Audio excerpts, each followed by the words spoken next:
Hi guys, how are you? First off, I suppose I want to say thanks so much for everyone for coming down today. I appreciate today is free, but you're paying with your time and you're paying with your attention. And there isn't a whole lot more out there, more valuable in my opinion. Also, thanks to Christina and Michelle and to Iconic Offices for having me down. So just a little bit of housekeeping before we begin. I'm going to try and use the chat box kind of extensively today. So if anyone or if you guys could just let me know how you're doing today. I just want to make sure the chat box is working. So, how's your week been? How's your day been? How you guys, I suppose, dealing with the lack of restrictions now, which is great. Or, well, I suppose the reduction in them. Just let me know in the chat box. I just want to make sure it's working in terms of interaction. And the reason that I want to use the chat box mainly is if you guys have any questions in the course of the talk, please just let me know in the chat box and I'll try and get to them. I will also be doing a Q&A at the end for anyone who's interested as well. Finally, if you can let me know in the chat box either if I'm going too fast or if I'm going too slow or if I haven't explained something properly, please let me know. Finally, a pen and a piece of paper will be super handy. So although I'll be doing most of the talking today, I will be putting you to work a little bit as well and getting you to reflect and maybe try and engage with some of the material as well. Okay, so lots of action in the chat box already. Good, it's nearly Friday. It is nearly Friday, Nina, we're nearly there. Very good, a bit tired. I think that's for a lot of us, it's been a long couple of months, lots of assignments. I hope all is okay. And hi, Sinead, looking forward to the session. Looking forward to it as well, Sinead. Hope you enjoy it. Hope you guys will get something from this. So just to introduce myself for those of you who don't know me, so my name is Jason Moran and I am a coaching psychologist. So I specialize in helping entrepreneurs and professionals with things like procrastination and motivation, productivity, stress, behavior change and overcoming fear around behavior change, and also I suppose planning and making those big decisions. So really what I'm all about is helping people to move forward, and I do this by increasing their effectiveness. So in order to help people move forward, I tend to look at kind of three key areas. So in order to move forward, the first thing often we'll have a look at is to have a look at what our starting point is, So this is all about better understanding yourself.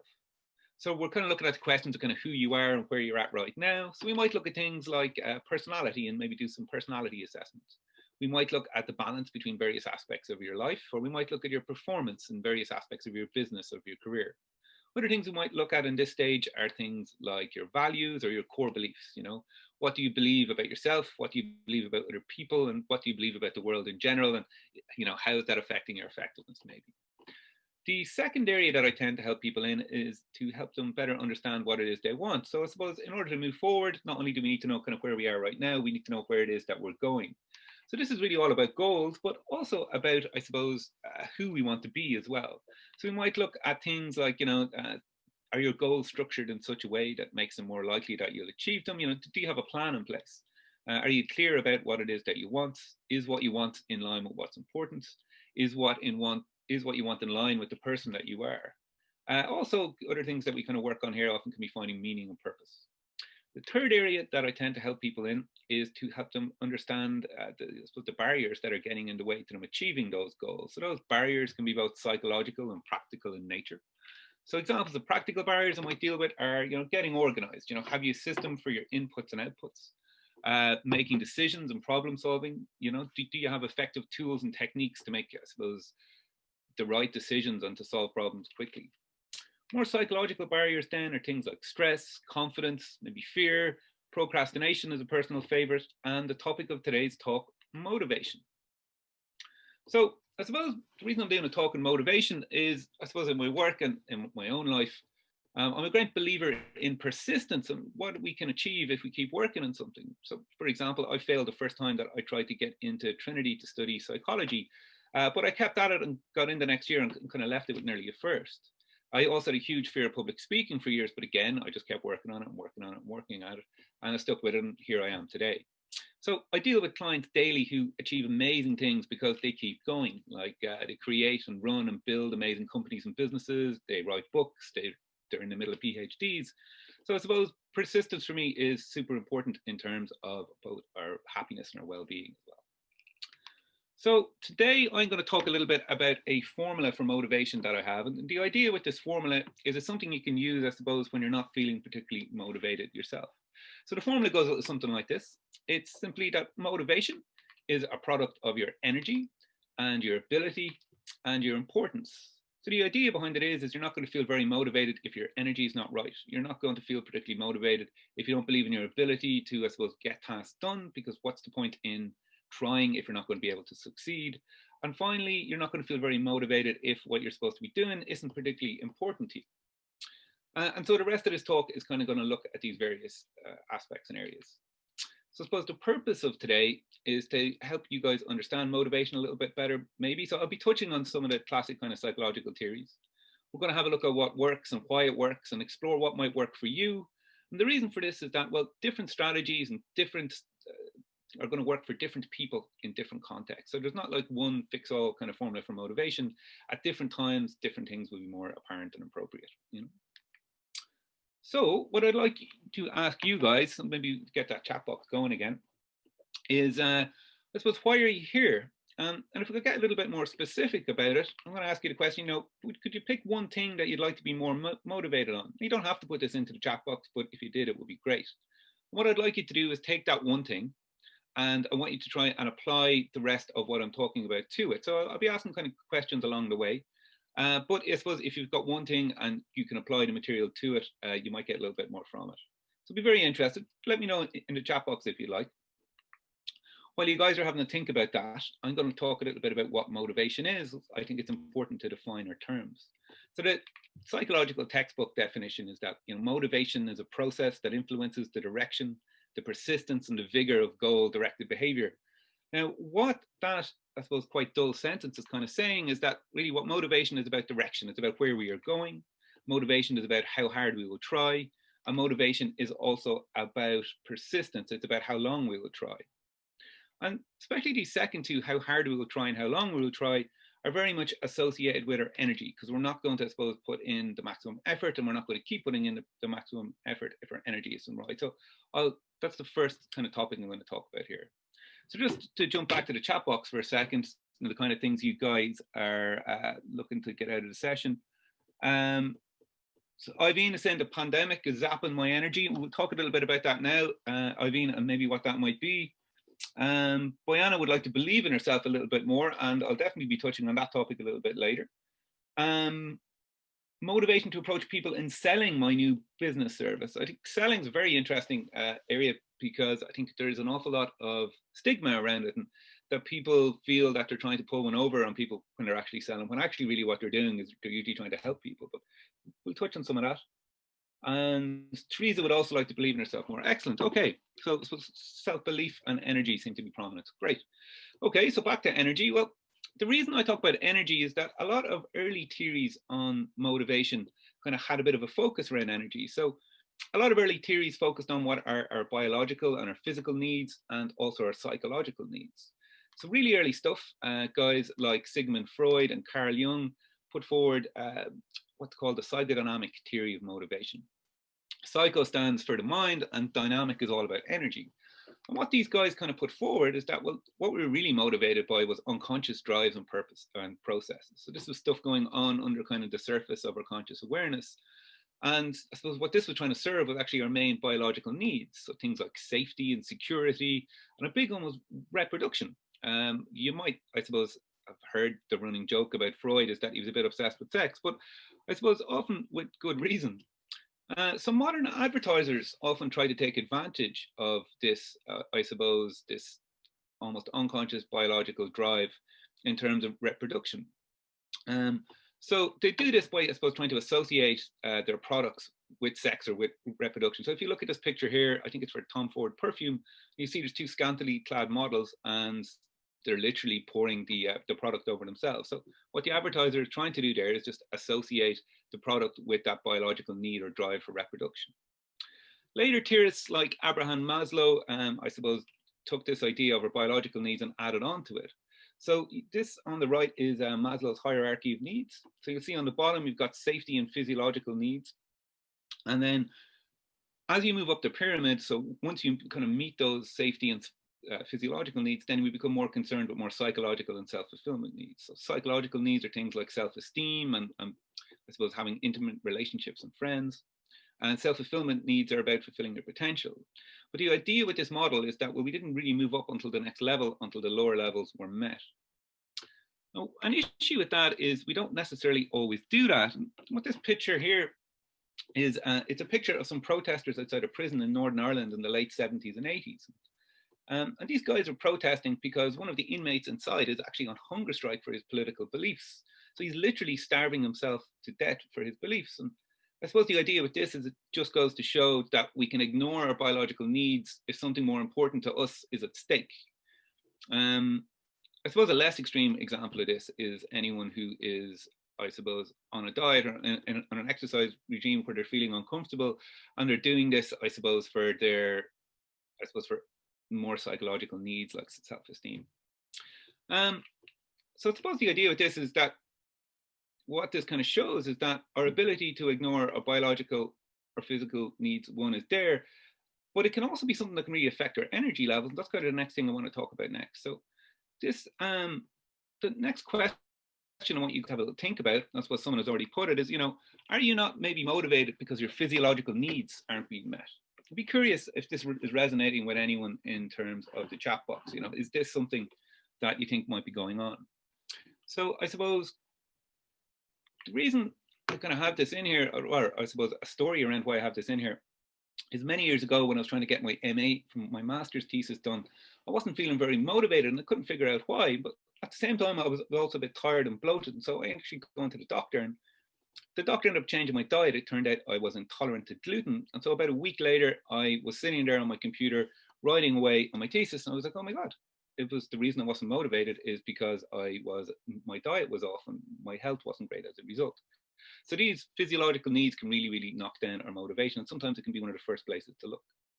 So common, I suppose, drains on our physical energy can be things like having health issues and mental health issues as well. So things like anxiety and depression can really knock our motivation in all aspects of our life. Our diet can be very important. Sleep as well. We need to be getting between 7 and 9 hours kind of solid sleep a night, or we just don't function. We just don't feel, I suppose, like energized and motivated into our day. Exercise is also very important, particularly cardio. So you probably need to be getting between 20 and 30 minutes cardio 3 to 5 times a week for your physiology to be doing what it needs to be doing. Stress is also another topic that really can do strange things to our physiology and in turn our motivation. So again, if you tend to be quite stressed or you're going through a stressful period, you probably need to be doing 20 to 30 minutes a day of some form of relaxation technique like yoga or meditation, or there's numerous ones that are out there. But again, something to consider. And finally, long hours. And I think this is particularly with COVID when it's come in. Although people are working from home, because people aren't commuting, I feel, what I'm hearing from a lot of people is that, they're working when they would normally be commuting. So the working day is suddenly expanded. Okay. So cheers. Just go back to the chat box for a minute. If Boyana, that makes sense. Definitely anxiety and stress dominant in my life. Yeah. And it can be serious drainers on your motivation more generally. The second type of energy I want to talk about is more mental energy. I suppose a big factor in terms of our mental energy is whether we, I suppose, are taking care of our well-being or our more psychological needs. A couple of really good books on this. Flourish by Martin Seligman kind of outlines positive psychology, talks about, I suppose, there's 5 key needs or elements that we have in terms of our happiness. A second one is Choice Theory by William Glasser. Again, he talks about 5 basic needs we need in order to feel happy and motivated. And a more recent book is Drive by Dan Pink, and he kind of focuses on 3 main needs. So I suppose what all these books have got in common is you're not going to feel very motivated and happy unless you are kind of meeting your basic needs. So what are these basic needs? Well, here's some of them anyway. So first off, we have a need for meaning and purpose. So we need to have something important in our life, and we need to have goals set around that. That's very much linked to the idea or the need of achievement. So we have a need, or like a sense of, like, we need to feel like we're making progress, I suppose. And if we don't have a sense of meaning or purpose, or if what we're doing is, I suppose, meaningful, often we can feel very demotivated. I mean, what's the point? A second very important need we have is of love and belonging, and to have positive relationships in our life. I suppose the strength and the depth of the positive relationships in our life can often kind of signify really, how happy we are in other elements as well. And often we don't feel very motivated in whatever we're doing if this element of our life isn't going well. Another very important need we have, and so often overlooked, is the need for power. I suppose power isn't about dominating or domineering other people necessarily. It's about being effective and I suppose having influence in the world, and maybe very much linked to respect. Very much linked to this is the idea of engaging with your strengths. So are you using what you're good at in your day to day? So for example, maybe you're a particularly creative or artistic person, and maybe you work in something like a data entry job, or you're working in construction, and so you don't get to express that in your day to day. And surprise, surprise, you're probably not going to feel very motivated. Finally, the psychological needs of freedom and fun. I think, again, with COVID, these have become particularly enlightening. Obviously, our freedom has been greatly reduced, but also our sense of fun, because most of the fun that we have in our day to day has got to do with being social and being with other people, and that's been massively restricted. In fact, it's kind of got to the point where when people come to me now and about not feeling motivated, one of the first kind of questions I ask them is, what are you doing for fun? How are you getting your kicks these days? Okay. So just to put it to you guys, maybe let me know in the chat box if you just have a little think about this, so if it's your energy isn't right, what is draining your energy? Is it something more physiological? Is it maybe you need to maybe have a look at your stress or some of your health routines, or maybe even your diet? Or is it more well-being or your psychological needs? Do you have a sense of meaning and purpose? Do you have a sense of freedom and fun in your life, for example? Okay, cool. Just going to have a quick look at the chat box there and see what people are coming up with.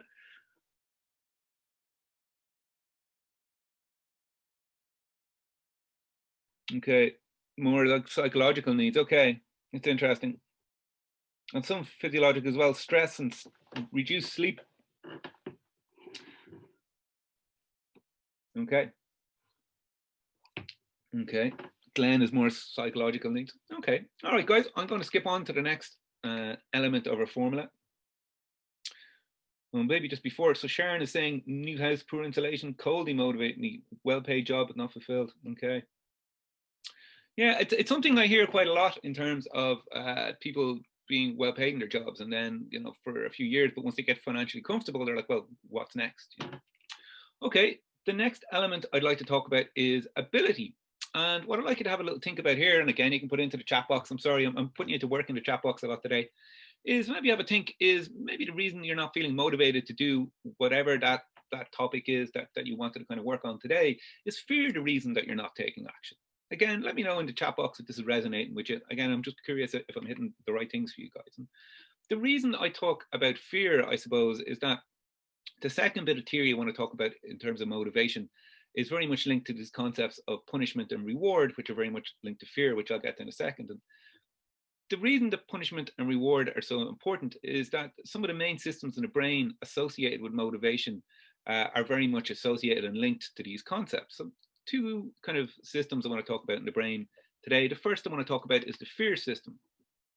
So the fear system is engaged when we come across something in our environment that we assume is going to cause us punishment or cause us pain.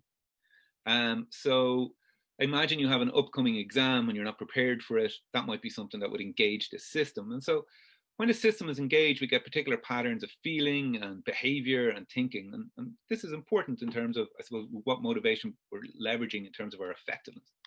So when the fear system is engaged, we tend to feel anxiety and fear. Behavioral wise, we tend to go into either the fight or flight or freeze response. We either get a little bit aggressive. So for example, imagine that upcoming exam is coming up and you're not ready for it. Maybe you start giving out about it and giving out to other people about it. Or sometimes you have got the flight response. So for example, the exam is upcoming and maybe you ignore the problem and stick your head in the sand and don't do anything about it. So you're kind of running away from it. Or sometimes we don't know whether to get aggressive or to run away. And so we get stuck in the middle, we freeze. The fear, I suppose, when the fear system is engaged, it also does strange things to our thinking. Our thinking tends to narrow. So we tend to focus in on the problem. And the issue with that is sometimes we can miss kind of possible solutions and kind of miss seeing the bigger picture often. The second system in our brain associated with motivation is the reward system. So the reward system is activated when we see something in the environment that we want or like. So imagine an ice cream, I suppose. So we tend to feel very different emotions when this system is engaged. So things like desire and joy and hope. Behaviorally, we tend to move towards whatever it is that we want. We tend to experience what's called approach motivation. We tend to approach things and we tend to feel energized as a result, this is also very important in terms of our thinking because we tend to be creatively problem solve when this system is engaged. And this is opposed to or thinking narrowing. So for example, well, actually, what normally happens is we see what it is that we want, we figure out where we are, and then we try and close the space by kind of problem solving, by brainstorming, literally. So you can see that I suppose it's important that this reward system is engaged in terms of our motivation, especially in terms of our long term. It gets interesting though to when we consider that sometimes we experience what's called motivational conflict, and this is when we got more than one motivational drive in a situation, and sometimes these motivational drives work against each other. So for example, sometimes you'll have a situation where you've got two rewards. So imagine you like ice cream and you walk into an ice cream shop and there's just too many flavors and you're kind of stuck because you don't know which one to choose. And this is a good thing, I suppose. It's simple enough to solve. All we got to do is, pick one of all the great options. Sometimes motivational conflict is when we got more than one punishment in a situation. So imagine you've got that upcoming exam is coming and you've kind of got two choices. You can either study, which will mean your kind of spare time is taken away and it's going to be a bit long and boring, or you can not study and fail. And again, this is simple enough to resolve. All we have to do is kind of decide on what the lesser of two evils are and go with that. The third type of motivational conflict is where it gets interesting, is that sometimes a situation has got both a reward and a punishment. A good example of this for me is about 18 months, 2 years ago, was the first time I kind of had to speak in public for my business.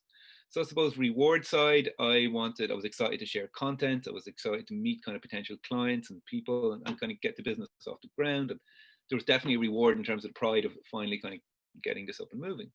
On the punishment side, however, there was the potential embarrassment if it didn't go well. And I was a bit nervous about public speaking, making an idiot of myself. So you got a reward and a punishment in the one situation. And where it gets more interesting again is reward and punishment. I suppose this desire and fear tend to work differently over time. So a little graph here to kind of explain what I mean. So if we take kind of our level of motivation, so how motivated we are, how strong, I suppose, either of these systems is engaged here on the left. So going from weak at the bottom to strong at the top. And if we take distance from an event or distance from something in time on the bottom, so the event is very far away and the dotted green line on the right means that's when the event is, or it's near. So we're moving in time across closer to the event from left to right. When we consider how desire for reward works, so when we're very far away from the event, this desire for reward can actually be quite high. So for example, when I booked in that talk, I was kind of excited about getting it done. And as time went by and I got closer and closer to the event, this desire for reward actually increases. And this is because I suppose the rewards became more real. And yourself, when you're coming up to something, you get more and more excited about it. However, there was another motivation at work as well. There's also my fear of punishment here. This is my fear of making of embarrassing myself by not being able to speak in public or whatever. And this started off quite low. So when the event was 6 weeks or 2 months out, I think I have loads of time to prepare. It'll be fine. But as the events get closer and closer, this fear of punishment rises.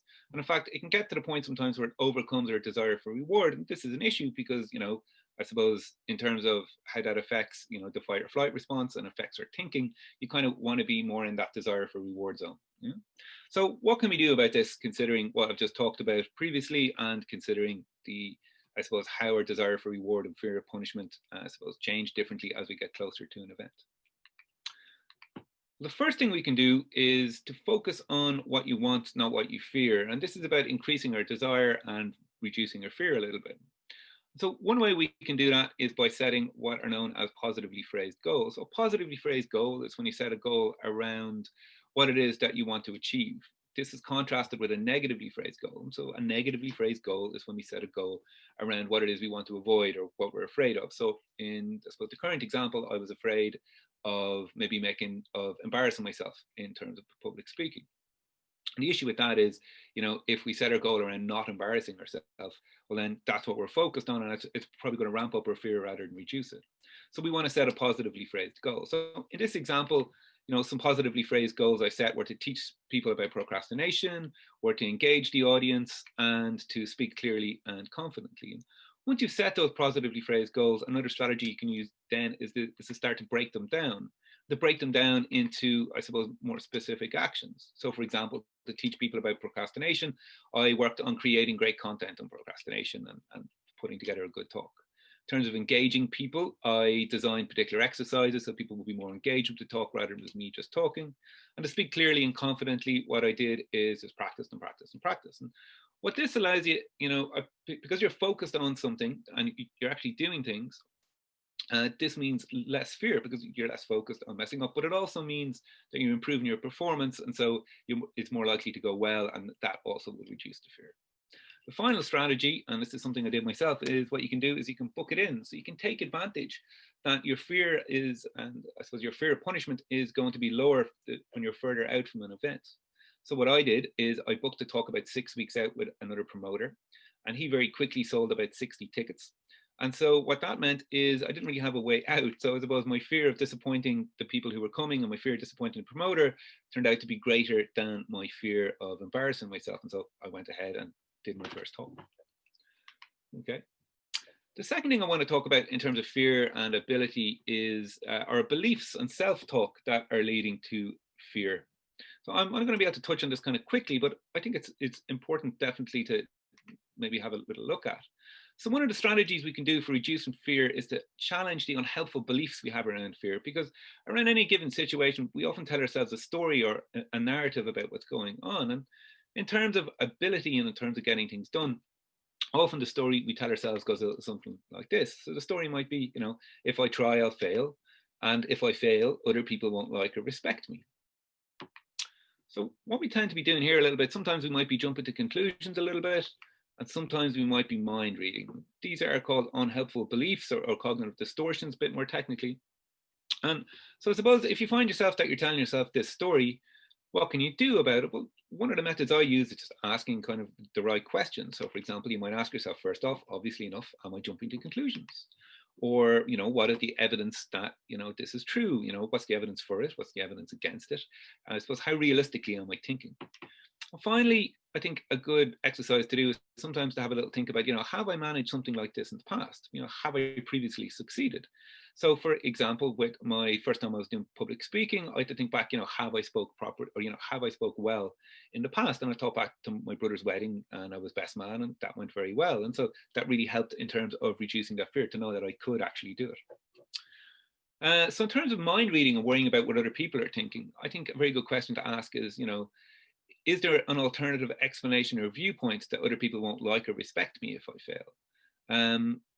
One that I kind of think is very true is that maybe people will respect you for trying even though you were afraid. And well, if they don't respect you for trying even though you were afraid, well, do you really care what they think? Another strategy I like is to give a bit of perspective, is to ask the question, will it matter in 10 weeks? Will it matter in 10 months? And will it matter in 10 years? Will you care in, I suppose, 10 months or 10 years if the talk didn't go exactly as you wanted it, for example? Or will other people actually even remember, And again, I think these can be very good questions to give us some perspective. Okay.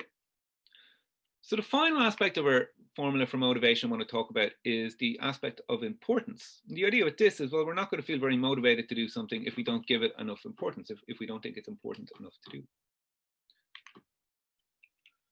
I suppose the reason that this is in here, or part of the reason that's in here, is that often I get people coming to me and they know they've got something to do, but they don't feel like doing it. And the question you have is, well, why don't I feel like doing it? Why, can you help me feel like doing it? And I suppose the answer I often give them is we don't necessarily have to feel like doing something in order to do it. Let me know in the chat box if this resonates with you. I'm just going to have a look at the chat box for a second and see what you guys think. So Tracy really likes the 10-10-10 approach. It will be good for getting perspective. It's super effective and very quick, and you can use it in the moment as well, Sinead is feeling a bit vulnerable. Okay. I'm going to move into the importance kind of material now. So the bit of theory I want to talk about in terms of this is the idea of external versus internal motivation. So external motivation, also known as extrinsic motivation, is motivation that comes from outside of us. So pretty much linked to those ideas of reward and punishment that I was kind of talking about in the last section.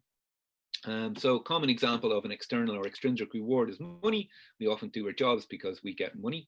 Or a common example of an extrinsic punishment is maybe what other people think, what other people are talking about us, maybe, Contrasted with this is the idea of intrinsic motivation. This is motivation that comes from inside of us. And intrinsic motivation very much linked, I suppose, to our natural inclination we have towards things like curiosity and exploration, towards mastery, and spontaneous interest, like just being interested in something for the sake of being interested in it.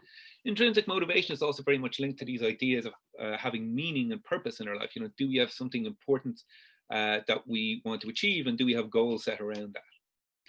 One of the issues with extrinsic motivation, it's very much linked to short-term motivation. So the question we're asking ourselves here really is often is, will this feel good or will this feel bad? And the issue is once you remove that external motivator, the motivation can often go. And so it's very short-term.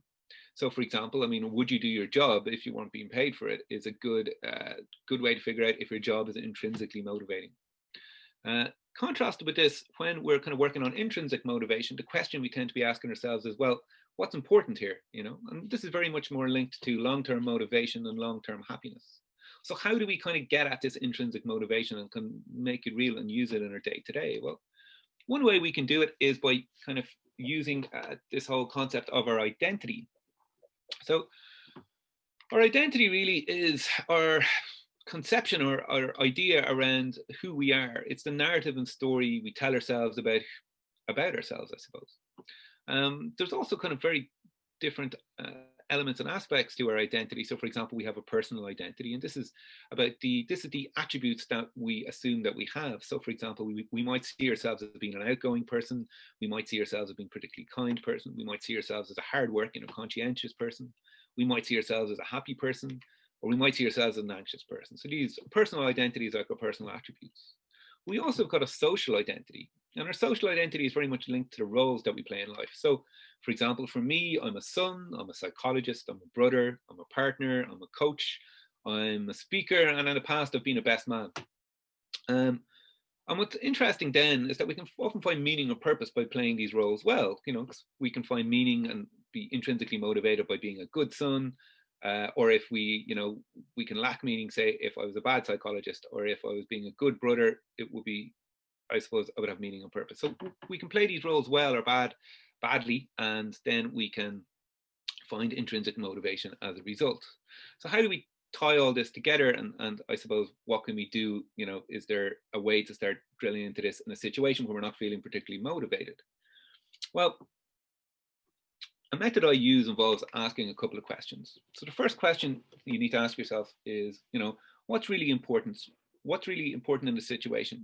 Why are you doing, or why do you want to do whatever that task or behavior it is? The second is, who do you need to be in that situation? So what role do you need to play? And the third question to ask yourself is, how do you play that role well? And you can go into a bit more detail with this, and you can ask, what would that person think? What would that person feel? And what would that person do? So again, I'll give you an example from my own life in relation to that first time when I was public speaking. And I did this exercise the day before because, again, I was quite nervous and I suppose maybe wasn't feeling very motivated with going ahead with it. So I suppose what was really important in this instance was that, firstly, I suppose that the audience gets something from the situation and that they're engaged and that they enjoy to talk. And in order for that to happen, then who I needed to be is I needed to play the role of a good speaker. And in terms of how did I play that role well, in terms of what a good speaker would think in that situation, well, what I came up with is, well, there's no one else to do this for me, so I'm going to have to suck it up and just get on with it and stop being nervous. In terms of what that person would feel, rather than feeling anxious about it, I suppose that person, like the role of a good speaker, that person would feel determined, confident, maybe even a bit relaxed, and maybe even a bit excited about sharing that material. And then in terms of what that person would do, what I decided was that person would get up there and pretend they were confident and relaxed and enjoying it, as the audience wouldn't want to have to worry about a nervous speaker. And that person would engage with the audience. And that person would speak slowly and clearly and confidently. And so I managed to get through my first kind of public speaking engagement by playing the role of a good speaker. Okay, so just to wrap up, so the formula for motivation I was talking about today was that motivation is a product of our energy, our ability, or I suppose our perceived ability and our importance. And for you guys, I'd ask you a couple of questions, is something draining your physical or mental energy? And is that why you're not feeling motivated? In terms of ability, is fear what's really holding you back? And in terms of our importance, are you leveraging, I suppose, intrinsic motivation and identity and your roles? And maybe who do you need to be in that situation? And will that help with your motivation, perhaps? Okay. And finally, I also do a free 1 hour consultation and initial session. So this means you can experience my coaching at no risk. So the idea with this is there's no sales pitch. We just bring you in and coach you for an hour and see if we can move you forward and if it's something you enjoy and like. Okay, so I'm going to hand you back to Christina now. Thank you very, very much. And hope you enjoyed it and got something from it. Cheers.